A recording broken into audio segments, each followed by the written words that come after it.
It took me 30 years to figure out. I can explain what physicists in 100 years have not understood.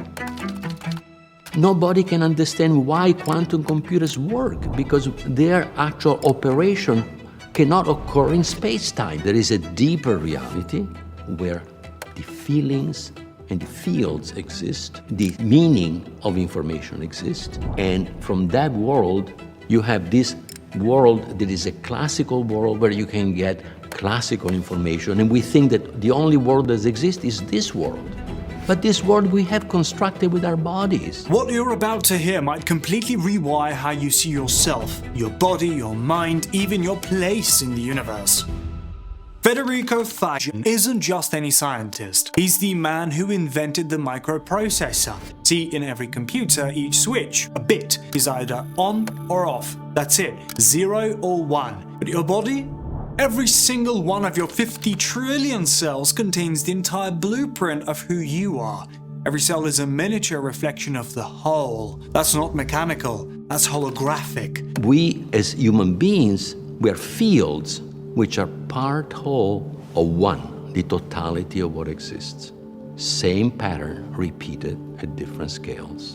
And here's where it gets even more interesting. He says, each of these cells doesn't just hold information, it's connected to the whole body through something deeper, quantum fields. This means your body isn't just a system of parts working in isolation, it's a field of intelligence, a constantly adapting self-aware network. And this isn't speculation, this is backed by the foundations of quantum physics. Now let's unpack that. In classical physics, we treat matter like isolated measurable stuff, but quantum physics shattered that idea. Particles aren't objects, they're states of a field. You can't separate the wave from the ocean. Likewise, you can't separate a cell from the field it emerges from. So when we ask, what are we really? We're not bags of chemicals reacting predictably. We are dynamic, indeterminate systems woven into fields that respond to intention, attention, and maybe even consciousness. And if that's true, then the way we've modeled consciousness, like it's a side effect of the brain chemistry, isn't just incomplete, it's fundamentally flawed.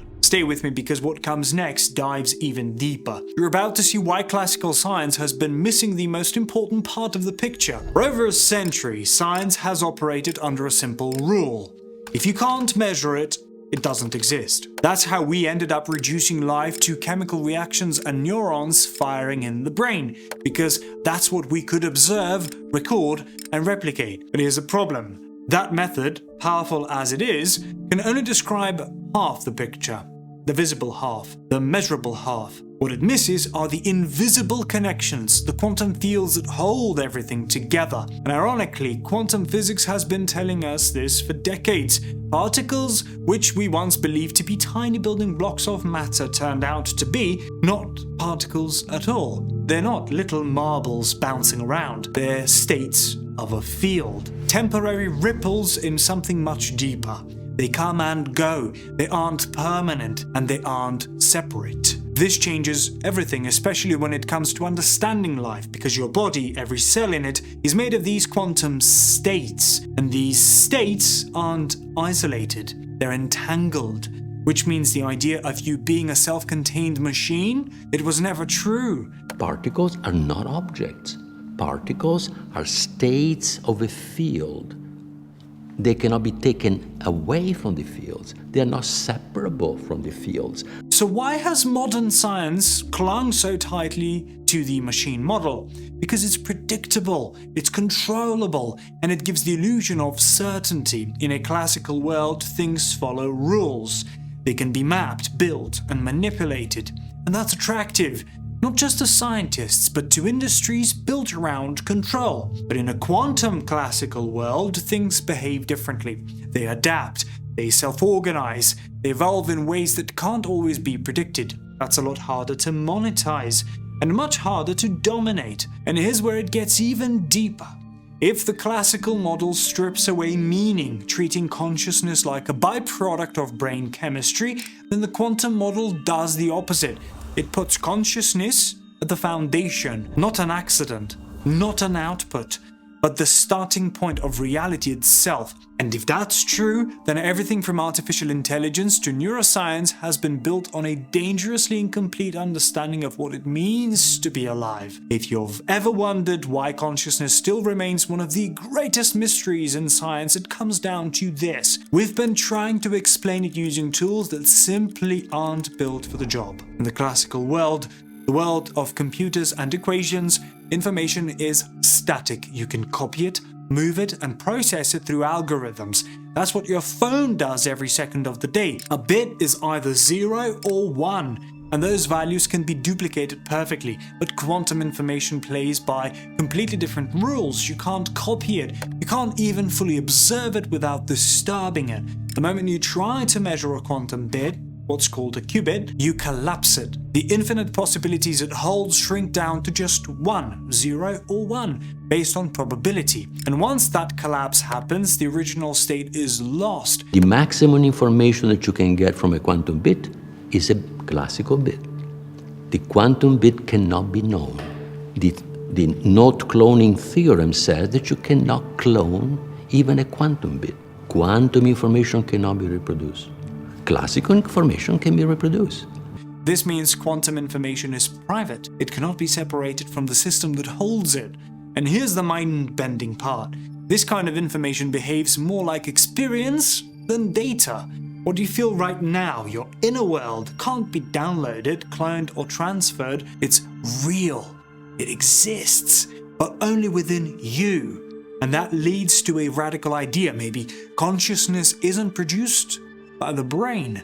Maybe the brain is a translator, a filter for a deeper quantum field that already contains awareness. So when we try to explain consciousness using algorithms, we hit a wall, because algorithms can't produce meaning. They can only simulate structure. A machine might generate a sentence, but it doesn't feel the meaning of that sentence. Even if AI gives you a good idea, AI doesn't know that it is a good idea. You recognize the good idea of AI with your understanding, with your comprehension. In this view, consciousness and free will aren't emergent, they're foundational. And everything else, from biology to technology, emerges from them. This flips the scientific model upside down, because if what we feel can't be measured, copied, or simulated, then it may be quantum information tied to a field that science still barely understands. There's a moment in quantum physics that no one can fully explain, a moment where potential becomes actual. It's called the collapse of the wave function, and it's one of the most mysterious transitions in all of science. The collapse of the wave function is just a way of saying that we don't know. At the quantum level, particles don't exist in one place. They exist in multiple states at once until we observe them. Then suddenly everything changes. The field collapses and a single outcome appears.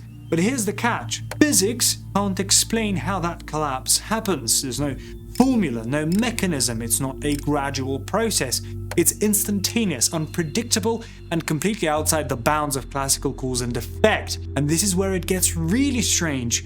What if that collapse doesn't happen to us, but through us? What if observation itself, the act of conscious awareness, is what finalizes reality? Think about it. A particle only chooses a state when it's observed. But what does observed mean? A camera, a sensor, or something with the capacity to experience? This idea that consciousness plays a role in shaping reality isn't just philosophical speculation, it's built into the math of quantum mechanics, and it suggests something profound.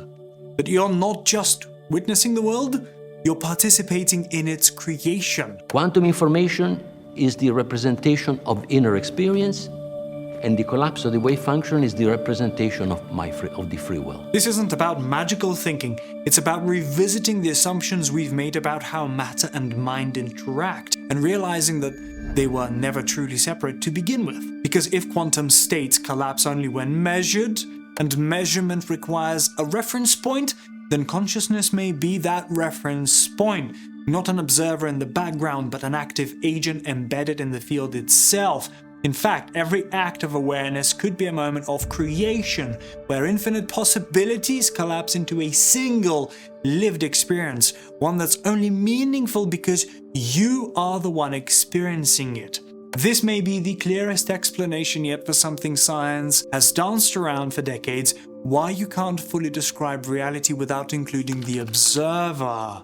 And if that's true, then your attention, your awareness, isn't just a passive process. It might be the very mechanism that turns potential into reality. When you think about information, what comes to mind? A message? A number? A word on a screen? But that kind of information, what physics calls classical, has no meaning on its own. It can be copied, moved, analyzed, but it doesn't feel like anything. In classical systems, meaning is stripped away. A zero is just a zero. A one is just a one. The system doesn't care what it means, it just runs the program. But consciousness doesn't work like that.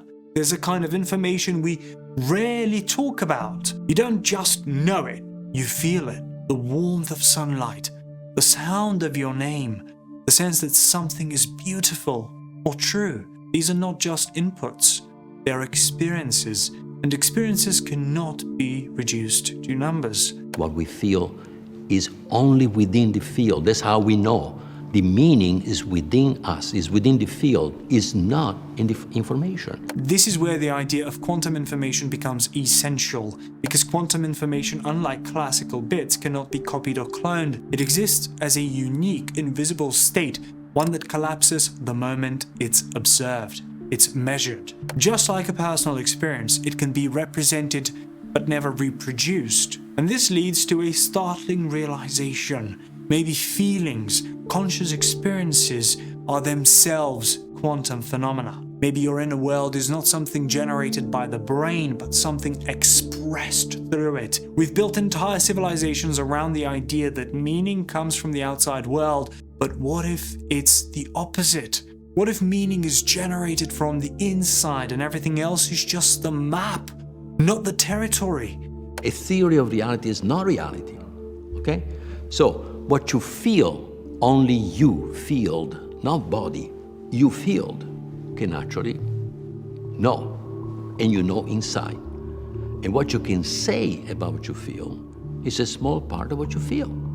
Olivo's theorem, 1 bit per quantum bit. This flips the script on neuroscience, philosophy, even technology. Because if meaning can't be measured or shared in the traditional sense, then no machine, no matter how powerful, can replicate what it's like to be you. This isn't just about consciousness, it's about reality itself. Because when you realize that the universe doesn't contain meaning, but that you're the source of it, then suddenly you're not a passenger in this world, you're a creator.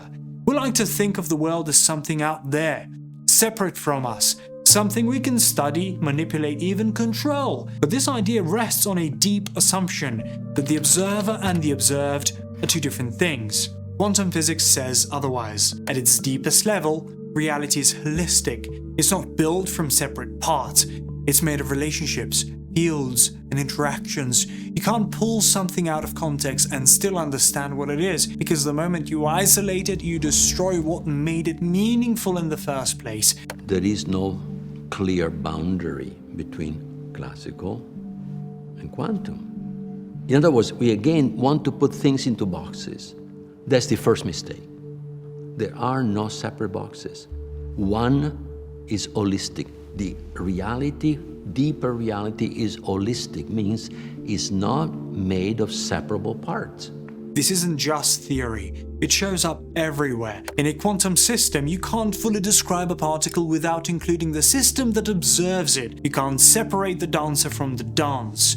The act of observation is part of the process. But in classical science, we've spent centuries trying to reduce everything to pieces, to break nature down into smaller and smaller parts. Why? Because parts can be measured, parts can be controlled.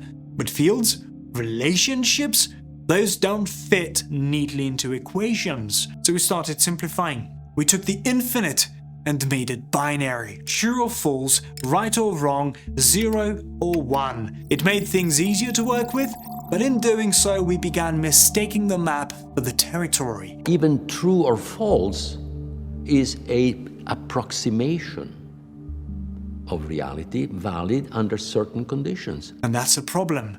The world we've built, the science, the logic, the technology, is based on simplifications that break down the moment we go deep enough. It's like trying to describe a symphony using only 2 notes. At some point, the system becomes incoherent.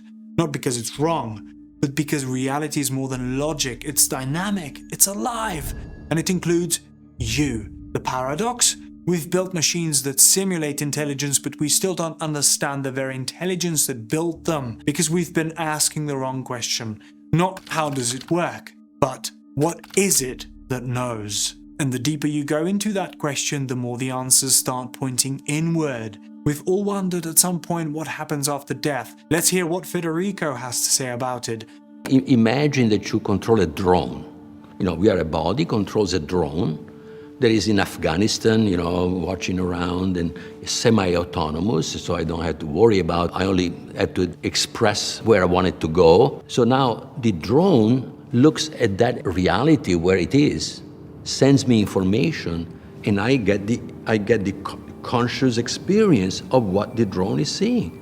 That conscious experience is not in my body, is in my consciousness. And based on that, and based on my free will, I'll tell the drone what to do. The drone doesn't know anything. You were so focused on that drone that you only saw what the drone was seeing because you were piloting it and you were concentrated. Then when the drone doesn't send you an signal, you look around and you say, oh my God, there is another world here. You see? Yeah. That's the same thing, the ego, when the body dies, it doesn't look at the signals of the body anymore. And he looks around and says, oh shit, wow, look at this. If consciousness doesn't come from the body but only uses the body, then death isn't the end, it's just a disconnection. Like a drone going dark, while the operator remains intact, simply shifting awareness back to its original source. And when that drone goes offline, when the body dies, consciousness doesn't disappear, it simply loses its local connection. This isn't just speculation. Thousands of near-death experiences around the world describe the same thing: separation from the body, awareness of surroundings, and a shift into something vaster, more peaceful, more real than anything physical. People report seeing their own surgery from above. They recount conversations that occurred while their brain showed no measurable activity, and in some cases they meet people, relatives, friends they didn't even know had passed until they returned and learned the truth. They are clinically dead. They're not dead clearly if they are resuscitated, but they are, for all practical purposes, dead. Okay? And they have an experience in the hospital. They see themselves in the operating table. They later tell what's going on while the brain has no electrical signal. The brain is not functioning. So how can you be outside of the body looking down at your body in the operating table? That cannot be explained, right? This challenges everything we thought we knew. If the brain stops functioning and yet awareness persists, then consciousness cannot be a product of the brain. It must be something deeper, something already existing before the brain and continuing after it. Even more fascinating is the idea that the physical world we experience is filtered, limited, like a narrow frequency band tuned by the senses. But outside that band, a broader, richer spectrum of reality may be constantly unfolding, one we simply don't perceive through biological eyes. Faggin compares it to vision. You see a tiny slice of light, but the electromagnetic field holds infinitely more. Swap your eyes for a cell phone antenna and suddenly you'd see thousands of conversations happening all around you. So what happens when the filter drops away? When the body is gone and consciousness is no longer tethered to a narrow stream of data? Maybe you don't go anywhere, because maybe you were never really in the body to begin with. There's a moment, instant, silent, and complete, when consciousness becomes aware of itself, not just aware of the world around it or of a body moving through space, but of its own existence. That moment isn't gradual, it doesn't build, it flashes, and in that flash, something extraordinary happens, the creation of a self. The moment that one knows itself, he has to know completely itself, because it's not made of parts. It cannot know a part of itself. He has to know the totality of itself. This is how individuality begins, not as a separation, but as a reflection. Consciousness looking at itself from one unique angle among infinite possible directions. Each angle creates a new part whole, a new expression of the same unified feel.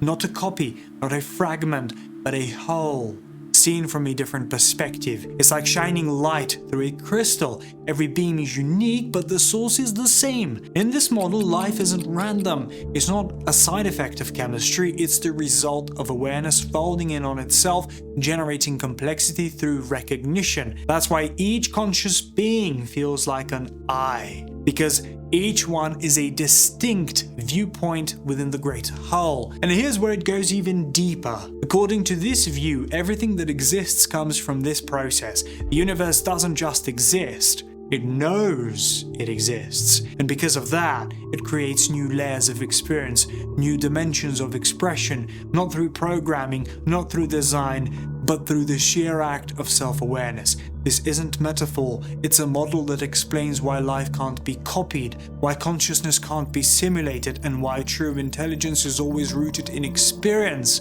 not in data. So when we talk about identity, we're not talking about a label or a role or a body, we're talking about the field's way of knowing itself, through you. Once you understand that awareness is not a byproduct of the brain, but the source of everything, those beliefs fall apart. Consciousness is beyond matter, beyond this space and time. It's the tool for knowing infinitely more powerful than any instrument that we have ever built.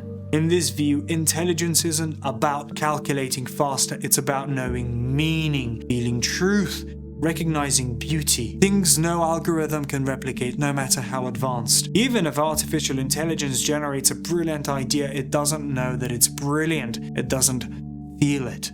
It can't understand what it means. Only you can do that. This is the line no machine will ever cross. The ability to know what it is like to be. That's why self-awareness matters.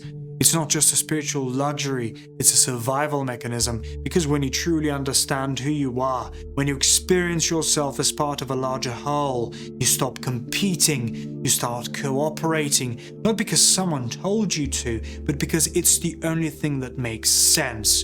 And that might be the most important shift of all, because we live in a world driven by fragmentation, divided by belief, identity, and fear. But those divisions aren't real. They're the result of forgetting what we are. We're not machines. We're not separate. We are fields of consciousness, each one a unique way the universe sees itself. And if enough of us remember that, something changes. Not just in theory, but in how we treat each other, in how we build, in how we live. Because the future doesn't belong to the fastest system. It belongs to the deepest awareness. This is for today's video.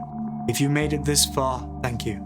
I hope this left you with new questions, new perspectives, and maybe even a deeper sense of yourself. Share this video with someone who's ready to hear it, someone who's been asking the same questions we all have, but never quite found the language for them. If you don't want to miss what's coming next, make sure to subscribe and hit the bell, because the next video might just go even deeper.